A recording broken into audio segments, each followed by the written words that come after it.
Hi friends, my name is Diana Lemieux, and today I'm going to teach you how to turn this little candy tin, this little Altoids tin that has a hinged lid, and turn it into a tiny suitcase.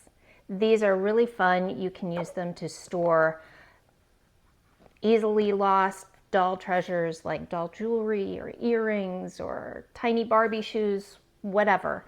But they're also really fun just to display with your dolls. Anyway, let's get started. For materials, you're going to need an Altoid tin or a candy tin. You're going to need a scrap of cardboard, just thin cardboard. You could even use a cereal box cardboard. Scraps of fabric. If you go to the store, you could probably buy what they call a fat quarter, and that would be a small amount of fabric that would make at least 2 suitcases. A metallic marker, and you'll use that to create the little dots on your suitcase handle. And this is what they call leather lacing. It's just a really thin strip of I don't think this is real leather, but anyway, if you don't want to buy this stuff, you could probably buy ribbon. You only need 2 inches of it actually. So you could just use ribbon, and if you do use ribbon, you would want to put some sort of fray check or even clear nail polish on each end of that piece of ribbon to prevent it from fraying when you use it as your handle. So let's get our tools together. You're going to need a hot glue gun with some hot glue sticks. You're going to need scissors, a ruler, a pencil to mark things. If you have it, a chalk pencil is handy, and straight pins also. To start with, we are going to determine whether or not you have an embossed lid, and this lid is embossed. You can see it has the raised letter, and if I were to leave it like this and cover it, you'd be able to see a little bit of those letters through the tin, and I don't like that. So what I'm going to do is I'm going to take this thin cardboard and I'm just going to trace the top of the box on the cardboard.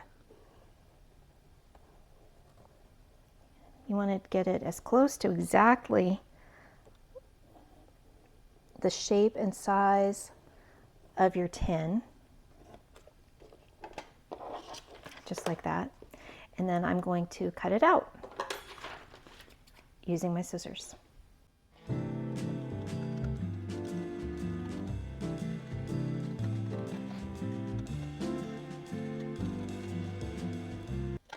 Oops, I need to trim this off a little bit so it's pretty clean. Now let's hold it up to this and make sure that, yeah, that fits right. You can see that. Now, if your cardboard has a shiny side, I recommend gluing on the dull, rough side. It will stick better to your Altoid tin. So we're going to do that next. Now I'm going to glue this to my Altoid tin. It's a little slippery. And I'll just put this all around here, trying to work kind of quick because this dries really fast. And hold it there while it grabs. Let's see if that worked. That's pretty good.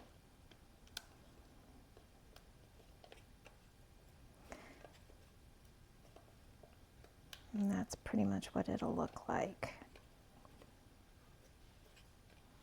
If you have a little bit of overhang like I do, you can just take your scissors and trim if you need to. Probably don't need to. But I want to make sure it's nice and flush with the tin. I think that'll be nice. So anyway, There you go, in case that isn't nice and smooth. So we have that, and that's good and stuck. Now I'm going to take my fabric, and now you can notice that the top of the tin is definitely much thinner than the bottom tin. Before I go any further, I'm going to show you something. Take a pencil and just go all around the perimeter where the lid meets the bottom of the case. And I'm just going to make a little pencil mark. You can see it doesn't show up too brightly. What you're going to want to make sure is that whenever we glue the fabric on here, we want to make sure that we don't go beyond this line, because if we do, it won't be able to snap nice and tight. It'll interfere with its ability to close. So we did that part. Let's trace our lid again. We're going to trace it on fabric, and we're going to just do this. If you have a particular pattern on your fabric, you might want to make sure that the pattern will be pleasing, because that's what you're really going to see. So this is one side, and then I'll do it again for this other side. Notice I'm leaving plenty of space in between, because we have to add a little bit to each. So for the top, we're going to need to add just about 1/4 of an inch to the edges so that it'll be able to go over the edge. And for the bottom, we're going to add about 1/2 an inch all the way around, so that the fabric goes all the way up that way. You don't even really have to do 1/2 an inch for the bottom, but anyway, we're going to give that a try. So I'm just going to eyeball it, because this is all going to be covered up. But I'm going to do that all the way around. And I'm going to do the same for the bottom, but I'm going to make that allowance just a little bit bigger, because it's going to go a little further. You don't really need to, but because it's all going to be covered up. So on this, I'm adding about 3/8 of an inch all the way around. Just kind of sketch it on there.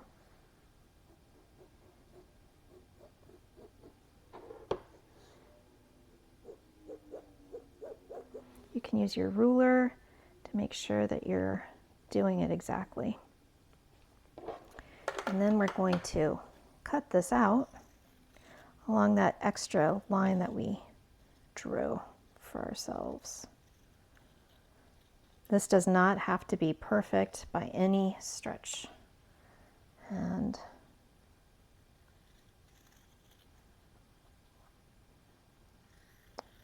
I'll just work that all the way around.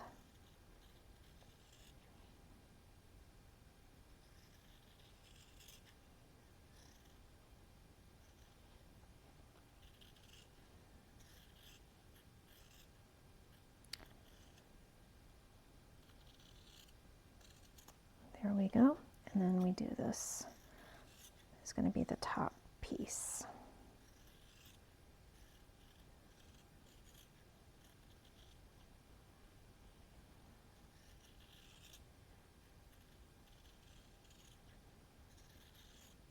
If your fabric has a wrinkle in it, like mine does here, I don't like that.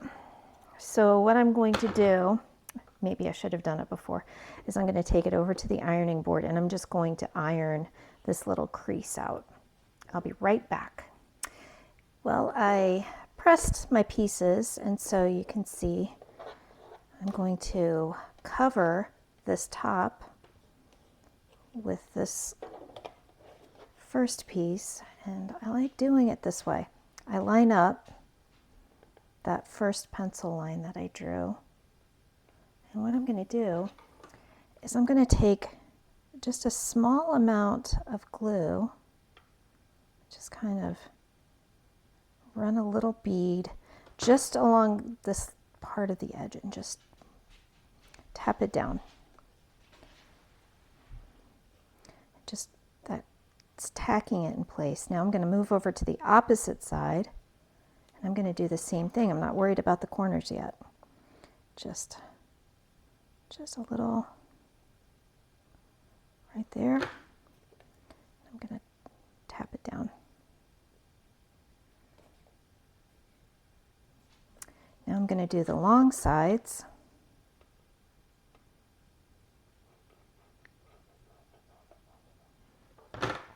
And I'm going to tack that down. Grips pretty fast.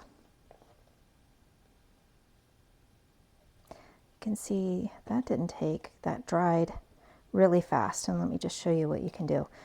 If you have a situation like that, well, here we go. If you have a situation where you were not fast enough, this is very forgiving because I can just go through, and I'm going to peel off that last little bead of glue that I put down that I didn't secure the fabric quickly enough. So look at that. This is a very forgiving project. So I'm just going to remove that.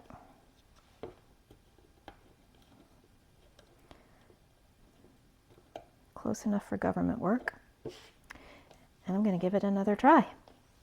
Okay. Let's try it this time. Oh, what I don't want is that little chunk of glue inside. Am I good? I'm good. Okay. So let's try that again. Just a little bead, quick. There we go. And on this other side, I'm going to do the same thing. A little bead, quick.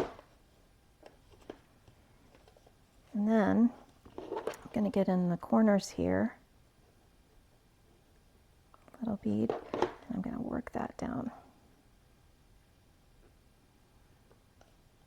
There we go. And this side, I'm going to do that too. Work that down.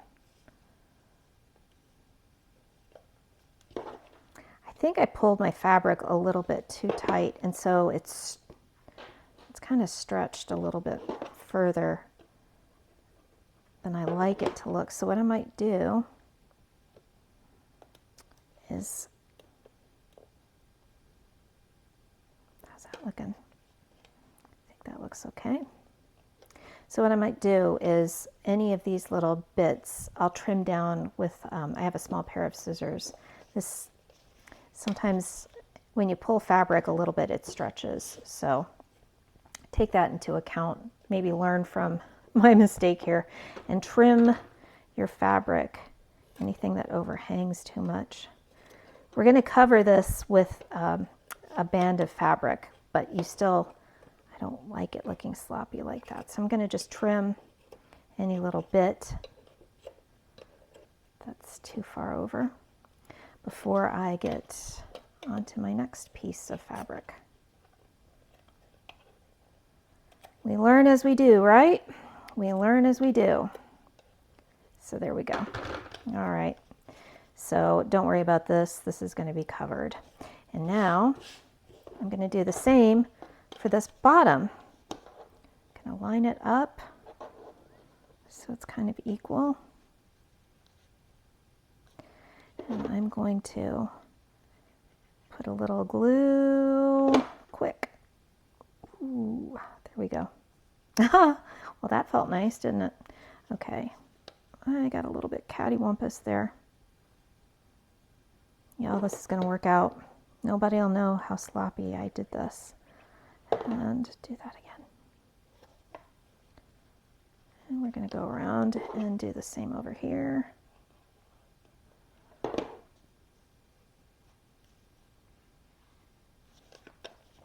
And kind of clean up the glue strings as I go and do this long bead quick. Not quite sure why this is gluing so quickly today.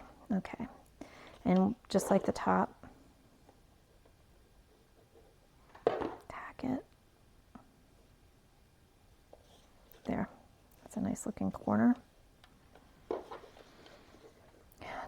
when you're choosing your fabric, you may want to go with something a little bit darker, because what I'm noticing is I can see just faintly Altoids. So a darker fabric would conceal that, or you could cover it with cardboard the way that I did the other side. But that's something to consider. You're learning from my mistakes here. There we go. And then we'll do this last corner. Just gonna sneak inside there, put that there, and then pull it back. Now, this, yeah, it's not too bad. All right, so you see what we have here. Now I'm gonna go around and I'm going to just trim any extra that I have, because like I said, anything that extends beyond that, you're going to interfere with the tin being able to close and open nicely. So I'm going to go around and fix this up, and I'll show you what we have in just a moment. Okay, so just to let you in on my little secret, I mean, this is sloppy. This is really sloppy, but don't worry, it will look cute when we're done. But I trimmed off all of the edges that were kind of coming down too far and that were going to interfere with the ability to open and close. So there we are with that, and I cut 2 pieces of fabric out, about 13 inches long. What I did was I measured the complete circumference of the box, and then I measured how wide this was going to have to be and how wide this was going to have to be, and I added a little bit of an allowance on either side. So just so you know, for a regular Altoid box, this is going to be a 5/8 by 13, and this is going to be a 1 3/8 by 13. And what I'm going to do, I'm going to go over to the ironing board and I'm going to iron under 1/2 inch on one side all the way down, and then I'm going to iron 3/8 of an inch on this side all the way down. It'll be so that it almost comes to the edge. So that's going to be on the bottom, and this is going to be around the top, and this is going to be our 5/8 inch by 13 inches, and I'm going to turn in 1/4 of an inch on this side and iron it, and then whatever is remaining, I'm going to fold it over, and it's going to come close but not exactly to the edge, so that everything will be concealed. I'm going to go over to the ironing board and I'm going to get that set up, and then I'll show it to you. So I've taken these 2 strips of fabric and I pressed on one length, the really wide one, I pressed under 1/2 inch along one edge, and then I folded 1/4 of an inch down on the other. It's maybe more like 3/8 of an inch actually. But you can see whatever I had left over, I folded that over. And then on this smaller piece, the narrower piece, I'm going to trim some of this extra frayed stuff. Along one edge, I pressed under 1/4 of an inch, and then I pressed over 1/8 of an inch along the remaining edge. So what you're going to see is that this is going to be able to cover this bottom edge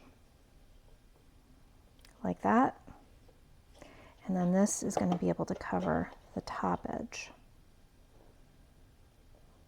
like that, and all of that sloppiness is going to disappear. Oh, okay, let me not get ahead of myself. We want to start, and this is wider than the circumference because I want to give myself a little bit of leeway. I'm going to start with the bottom edge, and I'm going to start on the hinged side. You want to have, because there's going to be a little bit of a seam, you're going to want to start on the hinged side. And we're going to just glue as we go all the way around. So let's start that now. All right. I'm just going to take my glue gun, and don't make it go all the way necessarily to the edge. Just a little bit at a time. A little portion as I go. See, I put too much in there. Put that one away. There we go. So there we go. Now I'm going to do around this corner.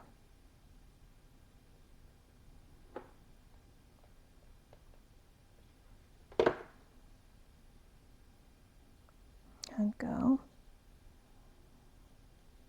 There we are. It's not too bad. And then a little bit more.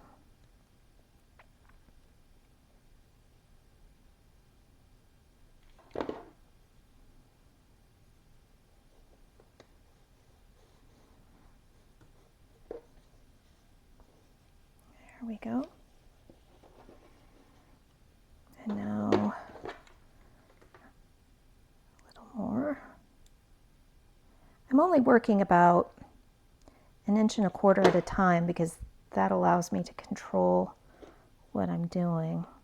There's a little piece of fabric there. What are you from? Okay, I do not like that. So let's get that out of my life. There we go. There we go. So that looks good so far. And another inch.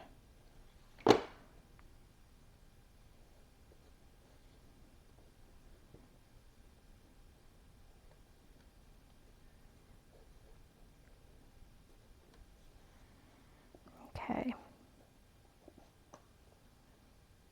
There we go. And I'm running low on glue stick. Another inch. There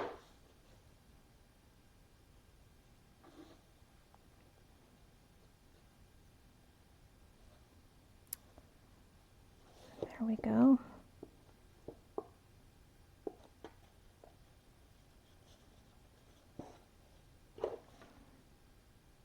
And another inch or so.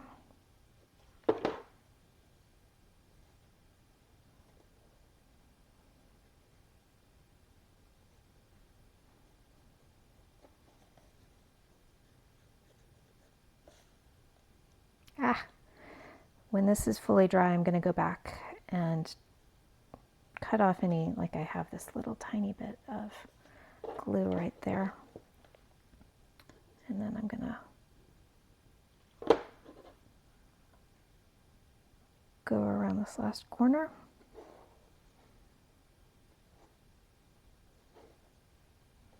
Now, I'm going to do another inch.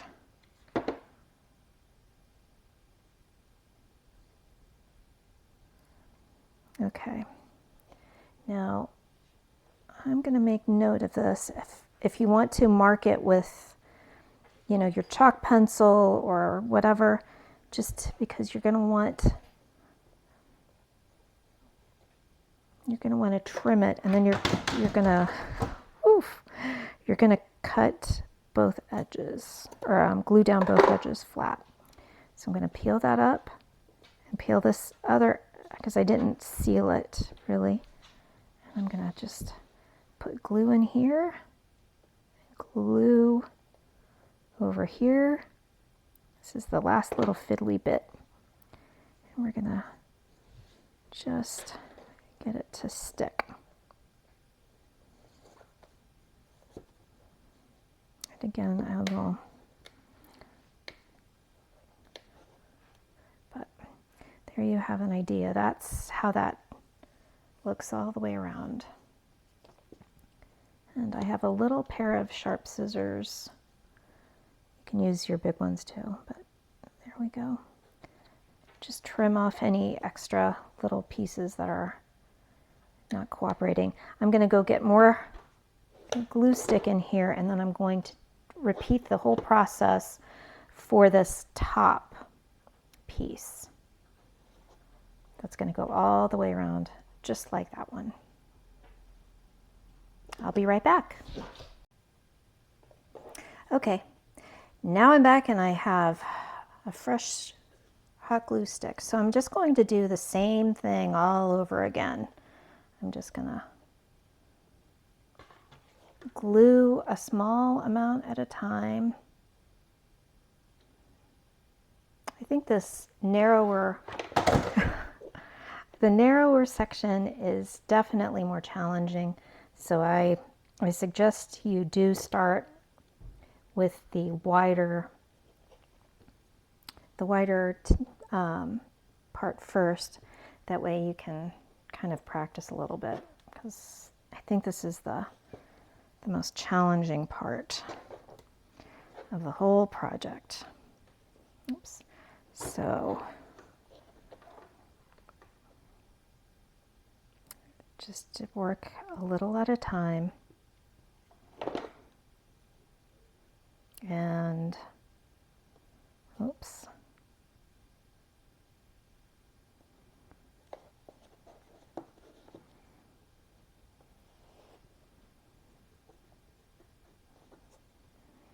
Just glue and hold until it is really stuck, and then do another section.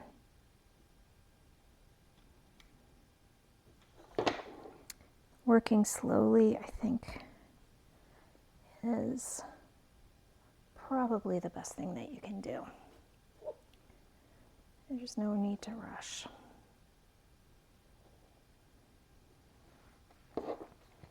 And oh, glue stick isn't sticking. There we go.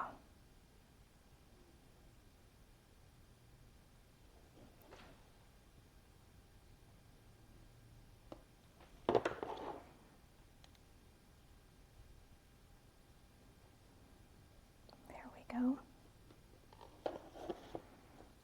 Always just kind of keep an eye on what you've got going on in front.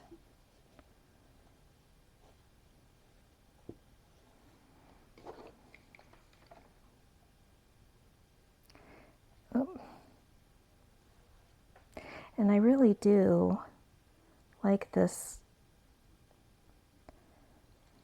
particular glue gun is wonderful for making small things because it has a really small tip. So you can really manage how much you do or do not use and exactly where you want it to go. So if you're making like barrettes or other kinds of things that you might need a hot glue gun for, it's very handy that way. And on we go.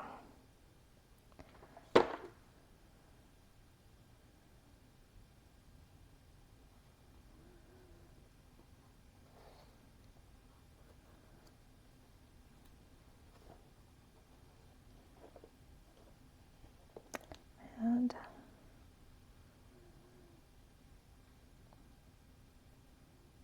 just a little more. Oh.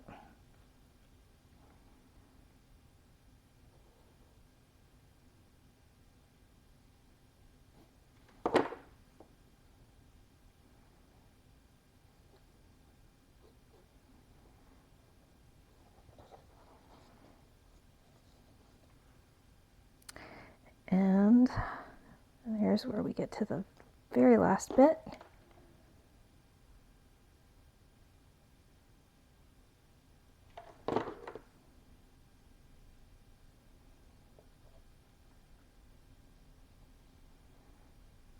sure that's all tucked underneath there.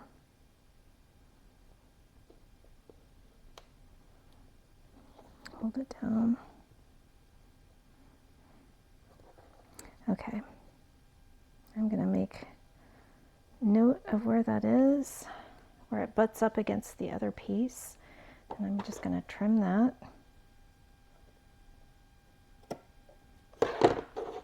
Now I'm going to glue both sides at once.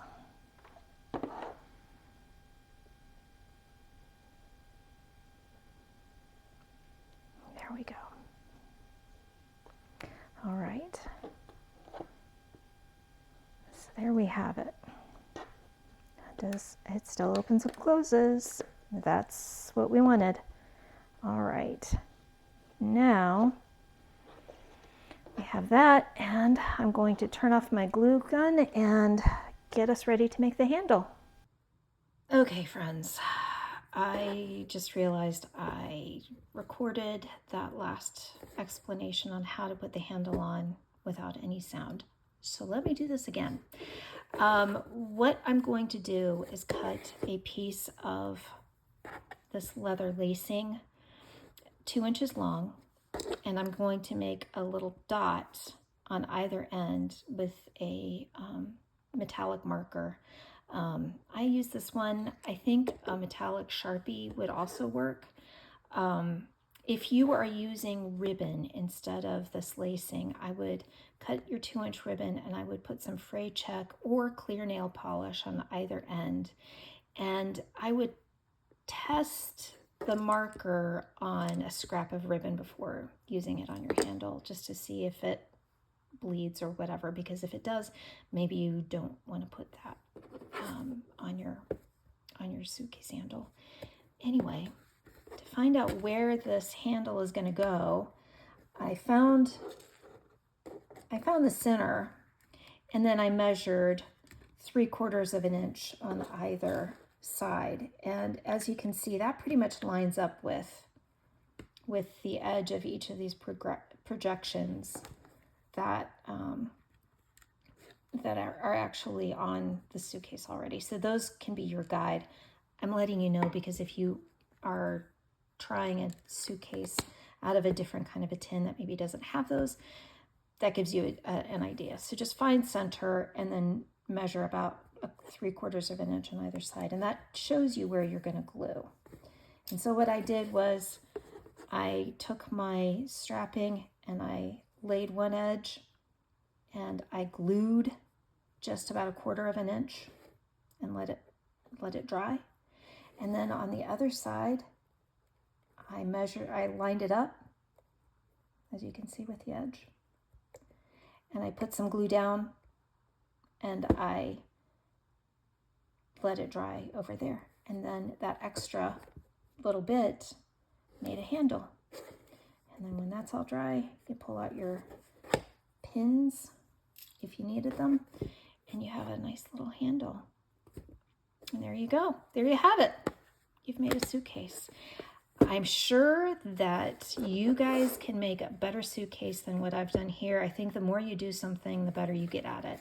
So hopefully you can learn by my mistakes, do better than what I did, and maybe you can even try something else. Like I used a really small Altoid tin to make this little tiny case, and it's pretty cute.